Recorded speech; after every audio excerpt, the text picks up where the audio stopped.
Talafal ne fo esalulu Samoa lona luas fultasio Januari ai alfa o poponga o tala laulitio Polynesia.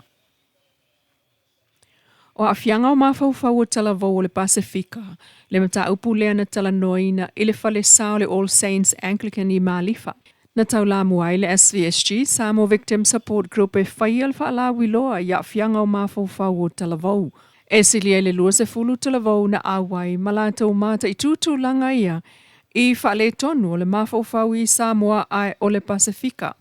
Mataula iai ilu i tau o lea whale tonu pe ale tonga fitia ai o tua pāta tua sa wanga ma fianga o whanau ma ainga i se taimi umi ai o whale sa po au lotu ma tangata lautele.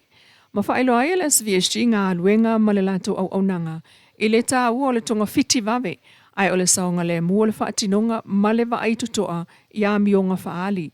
O le whaatalanoanga le sa whai el sisi o mga saonga le mua mo talavou na iai. Mai sa talanoa i fo i le Pristine sili niulina jang o le SVSG. O le soifuanga o le mafau e au fia umai lava i vaenga o le ola saonga le mu o le tangata soifua. A whaatuatua nai iai e au ina whaina i talavou o a inga o au lotu ma le lautele. E pe una whaatino le o nanga le SVSG e vatu awa noa i talavou. E langona i o la tau leo, langolango iai, ma whamalo si au a o la iti. Ma whaftai ai le sao o le fionga ngalu malemana Bolivia Smith, o le taitaitalavou o le lotu Mission Community Samoa LYMC. I le vala au lia ma le langolanga ua whai ei se sao le SVSG e mafuta ma talavou i le fo imata uputa ua. E le o iese wha mau ngā le pā le mene mo le whaipule o le tūmalo le pā. Le sunga tu le epasa i le malia le ngau i whaatanga i lona wha au ngā o se matatio atapongi sā. I to tonu o le maota i le taimi o fontanga. E peo na moli mawina e le fionga le whongwhetalai o le maota au apa au alo i te fua mulipola. Ma watu i ai le whautuanga. Mai tau ina pēr no fōro whaunga ina o lau matatio ata. A o ese eilo no fōa o whaunga soro tau on manga al palemene. E ui e leo se matatio ata whaitau tusi e whaunga ina. I a tātou whamaumaunga. Ono o manatu leo o le whongwhetalai.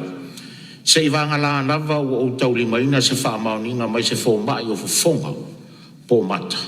E te tau waiona e whaonga ina se mata tiota a vea se mata tiota whaitau tusi. Ono o whato ata lia lea.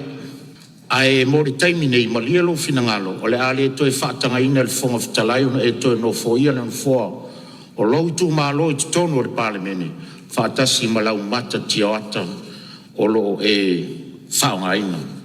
E lea whaina o lau tūlai e se maran fōa, au le usuia pe ua mai au usuia le tātou whamtanga.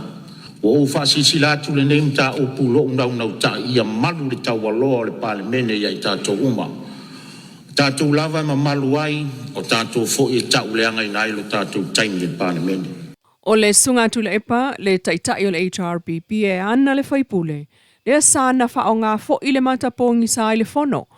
Le fionga tui loa antele au ngangai fo maunga tasi, sa whaatanga ona o mafua anga whaalsoifua maloloina.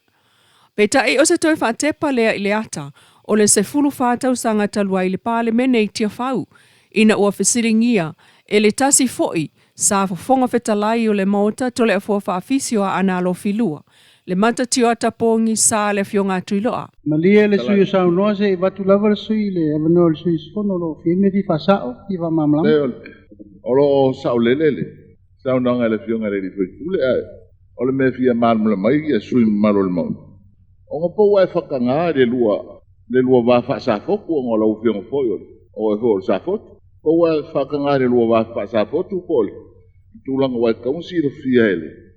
Ia le palemene lau whaatenanga o whafonga i longa i langa maka le i sui mamaru o lo sau no nei wa mako ho ia o le fia whainga ngai maka o ngai ia so e whaale tonu i fo ia o le fefe i lau whaalinga ma le tūla fono o le siki la poa le whakangan sui le pao ngā pelanga maka pongsa le ia o le ua maua le pao i la vea le sui mamaru ia e peo no tō silifia o tui loa no fo ingalen te nei na vei le fatananga lo ia ele sa ve ma fongstalai ono tui loa sa tongo fitia ono fonga ono faile le matio ata fa pitone ole va inga ai to lan ole la ma fai ai ona ia fa nga ina le matio ata le to tonu le tato mot ai sao lau whau la veo le tula whonu tu mau e le mawhai o na whaia se matatio atalanu i tu tonu o whontanga mta wa fianga.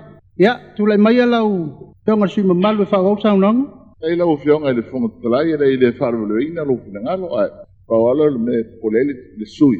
Leanga wa ei maka hoinga e haki le wa ai mai. Ike i po le makara ngā wha o ngai le sui. Ali ia le sui o whau la vea. Mai ka kou ngai kongo le pāle. Menga a whai o le maka masangi a fo. E hai e tau tino atu e le whonga fitalai e matasa o lava a wale e wha whainga o whonga. Whafkai ai lau wa fionga koe kiki a yeisi se whau la ve whapeu la ele e se o fura kiki. Ai, o kei lor ka ngaka e maua mea. Ka ele ko le foa. O fiu fo e maka i makaaki. O war ka ngaka ngei. E la vele me ai fo le sweet and sour. E a aki. O leva ma fea ngai. O waluingi usila o ka oko ia o la wifi. Ai se vai ia o leua. O kiki a fesi di mai mele o foi a kuai. Le ai malia ia le sui tau noa o le tanga ia le sui sfono. Ua le pe watoe la titi lo soifua. O le ala titi atu. O le meka o loko leanga. Ia whafkai leu so. Ia mai ia wau tau noanga e. Aua le tena i lo ia ko le foi. Ia o winga i o kamali i o le kungu. O ngis ka ngaka vai meo o la ko ngu kamali ia ma kasi le kamali. O le se fulu o le masino mati e toea e aile pale mene moana fono tanga whaatulanga o le tausanga. Inisi o tala, o le tatala mai itua ma le whalepuipui lalo o le palola. E le whaapea ua sa o loto aile pango talo o mangalo mai ai lea tuutuunga. E peo na tau e le office a silion tanga luenga o whaamsinonga le sunga papali i tuantai malangi i le tala mua media. E ta tau lava o na saini i le office o leo mo le taimi totoe o lona whaasalanga whalepuipui. Hau le sa o loto mai le saisaitia a le tula fono o ta tala i tua. E peo na mangalo ai le palola i le tuso le 5 pango tā i le masina taluai. E au fiai ma le sunga malele Paulo King Faipopo. Sa tua ia le a fiai tau pulpulenga e tangata vale le pal miol na taimi tuila e pasai lele malia lenga oi. Na tau ai fo e papali e silia le fitu se fulu na talo sanga. E au fiai pango tā sa talo sanga mua matua ilo ma isi na whaato a talo sanga. O porkalame whaata atia masani ai lava. O lo tau la iai ma lo le Pasifika o vea matotino le fono ma lo le tātou tulangi po le Pacific Islands Forum. Le ana tala noa iai lona whailau tusi au Baron Waka. Ina ua tau nuua ia pia i le asonga fuasfulu i vai anuali e wheloa i le pāle mia tō fia o Samoa. La ule le mali e tō plata i vaole ua Tea Schmidt. O nā porkalame a le fono le Pasifika lo ave fo iai le lango a Samoa. Ma o ngā tusai lava mafufonga whata tia mo le Blue Pacific i le lua o 5 o. O isi mata upuna o iai le wheloa ingo o wale si iti ai le vana no fuai o Samoa mo le fono. E pei o lona tūlanga tau la mua i mea whai ai o le whaatu mawina o ngā luenga whaatino. E puipuia mai suinga o le tau. O i tū whaalea nganga e so tanga i lau whanua mā tuvasa ai o suinga o aso nei. Mō ātina e whai le Pasifika. O le aumalanga le fono le Pasifika e au fiai le whailau tusi au. O le whaatonu, Dr. Salome Tauwha, ma le fautua Mr. Tionetani tangi wea tua. Ua malanga tuai nei i tonga le ofisa o le fono le Pasifika e wheloa i foi.